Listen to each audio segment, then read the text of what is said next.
After 4 Pro Skater games that garnered nearly universal praise and showed no signs of slowing down in sales, Neversoft decided to change up the formula by removing the glue that fused us to our virtual boards, and let us run, not walk, towards the first of its kind skateboarding adventure game in Tony Hawk's Underground.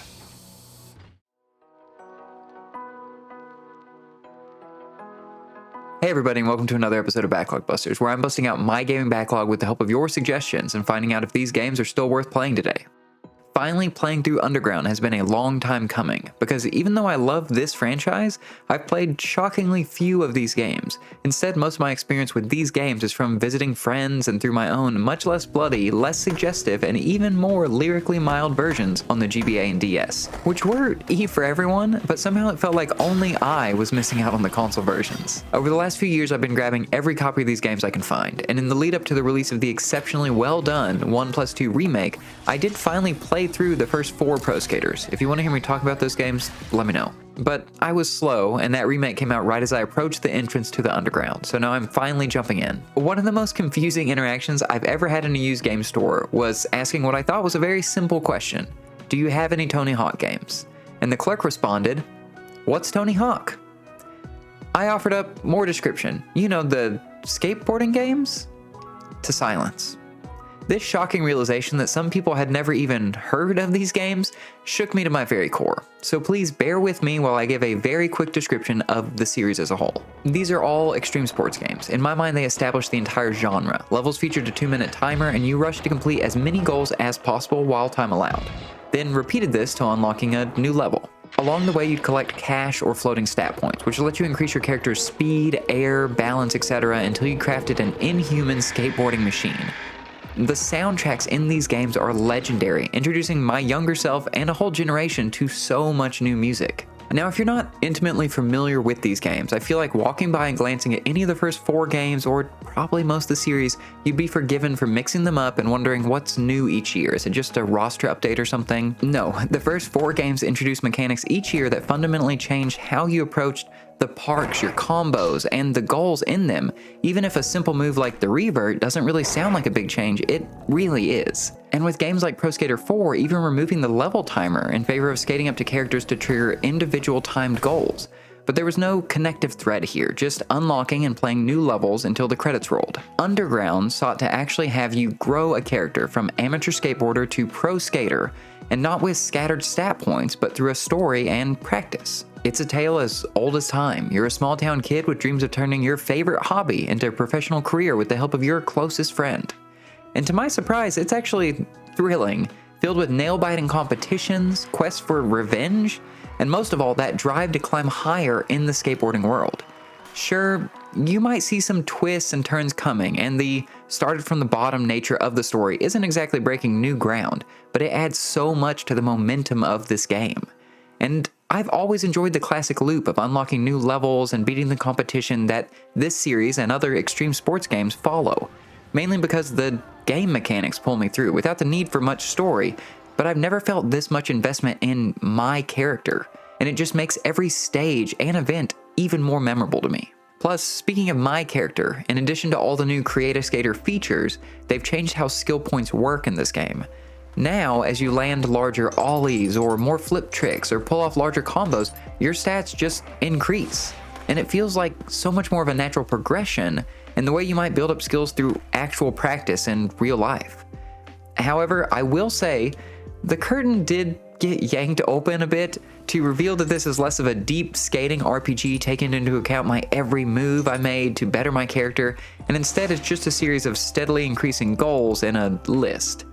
But I didn't find this out until after finishing the game, so you don't really need to dive into any of this unless you want to min-max your character from moment 1. But this more natural stat system really gave me the feeling that as my skills as a player increased, my character's skills increased as well. And I loved that the tricks I focused on became my strongest ones, rather than just scrolling through a list and manually selecting to increase rail balance. And it all leads to this feeling of growth that's also reflected through the story. But surprisingly, even with the globetrotting nature of this story, it's only about 8 hours long, which is pretty on par with the rest of the series. But weirdly, this game felt longer to me in a great way, as the variety of goals, larger levels, and the amount of different locations in Underground I lived a whole life. I traveled the world. In the past games, I was just scrolling through a list. Sure, all the games have had a good variety, and each entry has introduced more varied goals than just scores and gaps. But the sometimes loose story in each level connects the goals in a progression that I found a lot more interesting than just collect skate or achieve pro score, because you'll be making preparations for a party by practicing wall plants to put up posters, or collecting the band's equipment before the show, and even running an Uber service for the partygoers. Sure, 2 of those examples barely even have you on a skateboard, but I really enjoyed these moments to break up more traditional goals, which there's no shortage of. Besides just the sheer variety, it's also more welcoming, as this game introduces actual difficulty levels when starting your campaign, which were apparently added as Neversoft didn't realize how many new players joined with each new entry, and 1 through 4 just got steadily more complicated and more difficult, which was a great progression for someone playing them in order, but maybe not ideal for a fresh-faced boarder showing up in the 4th game. Probably the largest mechanical difference in Underground is that after being surgically attached to your board across 4 games, you're finally able to step onto the ground and stand on your own 2 feet. And it's shocking to experience, but it's a welcome addition, especially compared to the previous way to carefully reposition your character, where you feather the down button and do a stuttery scoot until you're lined up for a ramp or rail. Now you're just able to pick up your board, walk a few steps over, and start skating from any angle you want. That solution to easy repositioning would have been enough for me, but you can actually include this in your combos, as the second you come off your board, a countdown timer shows up, allowing you to link together even more wild tricks in this world. But Neversoft didn't stop there either, deciding to include climbing along with a tiny bit of parkour in the wall kick to reach even higher areas. And you'll soon be pulling yourself up onto roofs just to acid drop from a massive height, or even to shimmy along a wire and grab the occasional pickup. Sure, none of this feels nearly as satisfying to control as normal skateboarding, and I found myself struggling to grab the occasional ledge and failing to make some jumps. But I'll accept that trade-off for the amount of flexibility this gives you to navigate these environments, which feel larger than anything I remember in the earlier games, especially because of the added verticality, as Neversoft didn't have to add ramps all over the place for you to access a slightly higher platform. Instead, a simple ladder can be placed in the environment, inviting you upwards. Or, even better, in most cases, rooftop ramps, rails, and features will just catch your eye and make you wonder if you could skate that.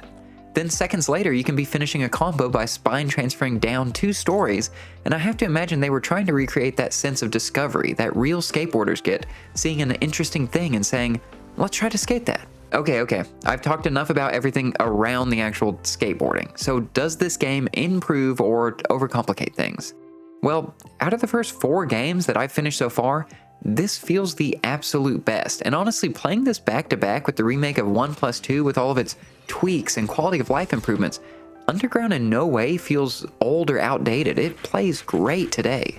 Plus, just as 1 through 4 made huge additions to the formula, Underground is no different, as in addition to the climbing and walking that can be worked into a combo, it also adds the ability to start a grind, lip trick, or manual and modify these tricks with additional button presses. This means you don't have to keep doing kick flips mid-rail grind, you can just seamlessly transition to another grind.